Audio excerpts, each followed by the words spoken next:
I love it. Every year, Walgreens does Red Nose Day, raising money for kids living in poverty. I want to talk about that today. Also, we've got to talk about Hollywood breakups. Are they on or are they off? Bella Hadid and The Weeknd. Ugh. They were spotted together at Coachella. We'll get into that. Beyonce is doing great things with her billions, and she deserves accolade for that and more. It's After Elvis. Let's go.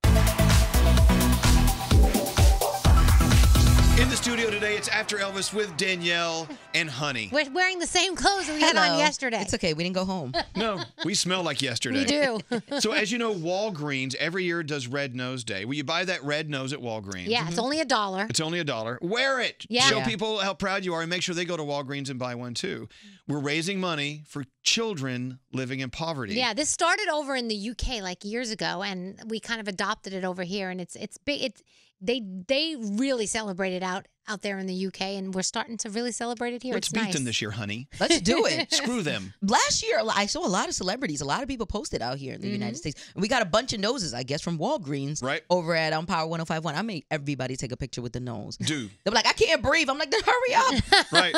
Get a picture. Post it. Anyway, Red Nose Day, thanks to Walgreens, is happening next month, but I just wanted to get you warmed up for it. Did you know $1 can provide nutritious food for a child? $5 can help provide medical supplies for a doctor's visit. There's so many different levels that you can donate. Let's beat London. Let's beat England. So go in and buy a bunch of red noses for your entire office and have them all put them on, and you can feed, like you said, an entire neighborhood. My gosh. Feed the world. Come on. We'll get into this more in just a few minutes. Let's start with Hollywood breakups. Well, one of the breakups we've been reeling over, Bella Hadid and The Weeknd. But this past weekend, they were spotted hanging out together at Coachella. Well, okay, can't you hang out with your ex? Doesn't mean you're back together again. And didn't Bella say we're not together? She actually said it wasn't her. It was a lookalike? She's trying to say it was a lookalike. They're saying it was her, but she tweeted out like it wasn't me. It could be. Think about it, though. How many celebrities go after someone that looks exactly like their ex? Could be. A lot. They date the same person over and over and over. True. Especially these younger artists. They date the same human being. It's like clones. And then they kind of make out with each other anyway because they're all, this one's dating that one, then they go to date that one, and then that one's dating that one. So they're swapping spit all over the place. It's really. At Coachella. And at Coachella. Oh, I would be. I'd be pumping up on some antibiotics. Penicillin. Anyway, why are we so... First of all, we've talked about this on the show before. We're so hurt when our favorite celebrity couples bust up, but we still have a thing for them as a couple. We want them back together again. We just can't let them go live their lives. It depends on who it is. Like if it's a couple where you thought that they had like that magical Disney, like Drake and Rihanna for me. I want them to have kids. Right. I need them back together. It's different it depends on who it is. Great parents. Can we get that back together? Can we? Let's start that rumor. Maybe one good way to get the celebrities back together is to start the rumor they're getting back together. That would be nice. I don't know. You know, a lot of celebrities, more than ever at Coachella this past weekend, and I was following on Instagram. Let me tell you, I had an invite to go to these parties, and I decided I'm going to stay home and chop onions. I had the best weekend just making enchiladas. You know what I'm saying? Adele dancing in her living room and following her. along. She was Adele with all that cake. I was like, that was cute, right? Yes, she was shaking it. I love the fact that she posted it and let us into that. Amazing. Yeah, she was all of us. Yeah, because who the hell's on the West Coast? I know it's too much. And you have to like live on the ground in the sand and get dirty. I will tell you this: one great story from the Beyonce performance. One of her dancers, she had over 100 dancers on stage. They did, and one of these guys said when he was a kid, he actually wrote it down to his friends. I one day will dance on stage with Beyonce. And his dreams came true at Coachella. That's awesome. It was amazing. I saw that story. So let's go to Coachella next year. Nah. Expensive. We can see it on Instagram. It's cheaper to watch it at home, right? So before we leave Beyonce, can we talk about something she just did? Okay. She's donating $100,000 to 4 HBCUs. Do you know what an HBCU is? No. An historical black college or university. And these are universities of historical significance. Right. And so she said, here's $100,000.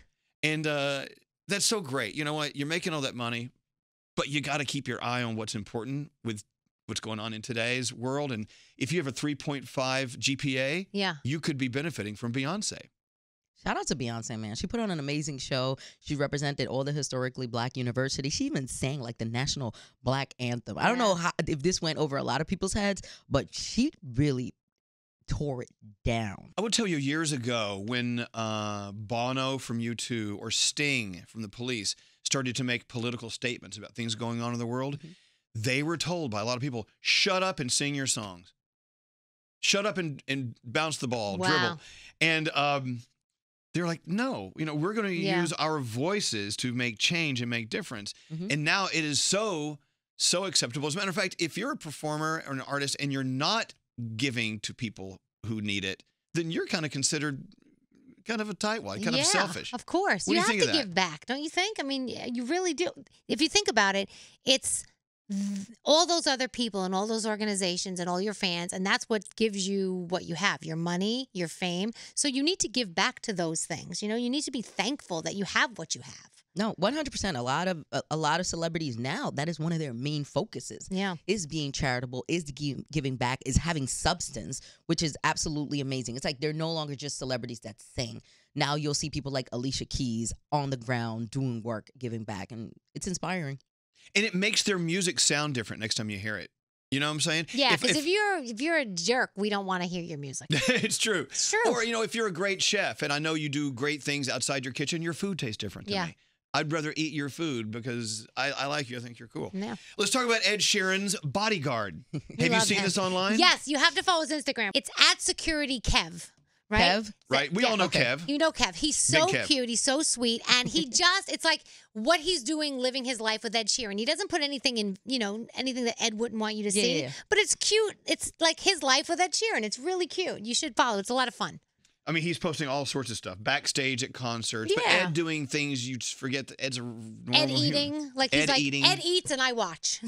Yeah, no, it's the same with Rihanna. Like her team, they all put things like doing fittings for her, the makeup that they're gonna put on her. So it's like you get a behind the scenes look at how it really works, as opposed to her posting a selfie. I like it. Look, I love following Honey because she follows the stars, and so I kind of follow the stars through Honey. Right. Like, other than Rihanna, who are some of your favorite artists that you just are fascinated with because you actually get to peek behind the curtain and see what they're up to?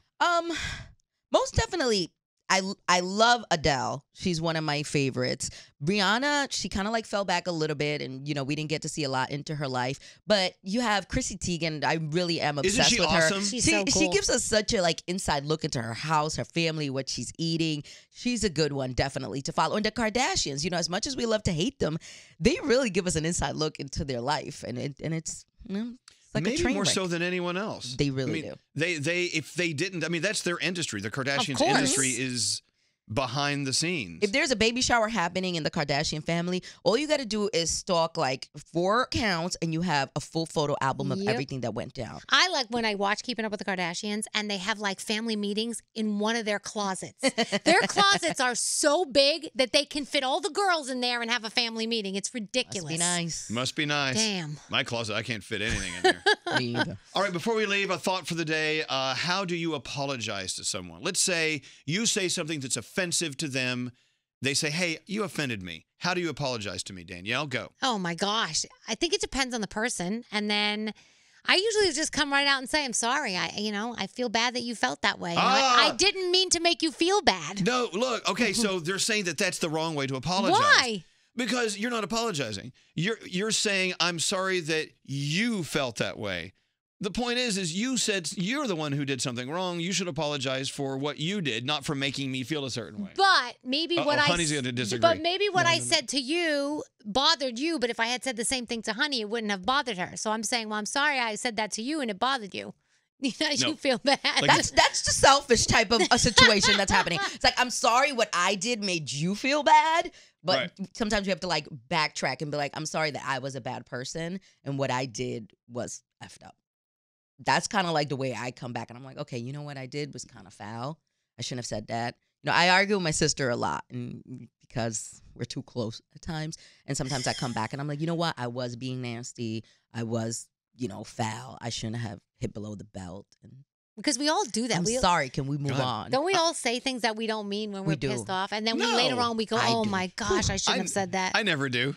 Yes, you do. I do. I can't wait for Honey to do something wrong because I want one of those apologies. That was a good apology. You're gonna get it. You're gonna get it. Look, typically the experts tell us, if you're in a conversation with a friend or a loved one, you want to make it about them and you. Yeah. But in an apology, it really is about you. You shouldn't include them in your apology.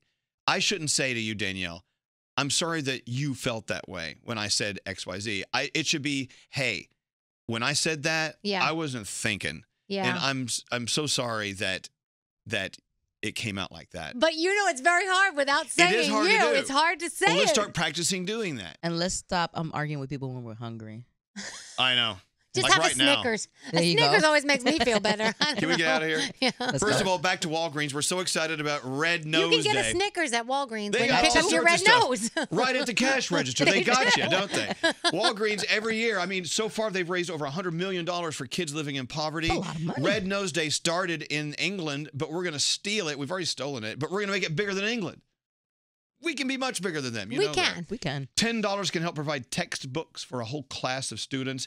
$10 can help provide a safe place for a child during the summer when they're not in school. Wow. Where are they? And when they're not eating school lunches, where are they getting nutrition they may not be getting at home?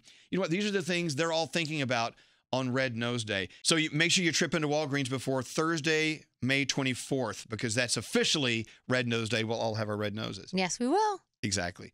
Hey, thank you guys. Love Thank you. you. Another After Elvis. Done. Bye. See you tomorrow.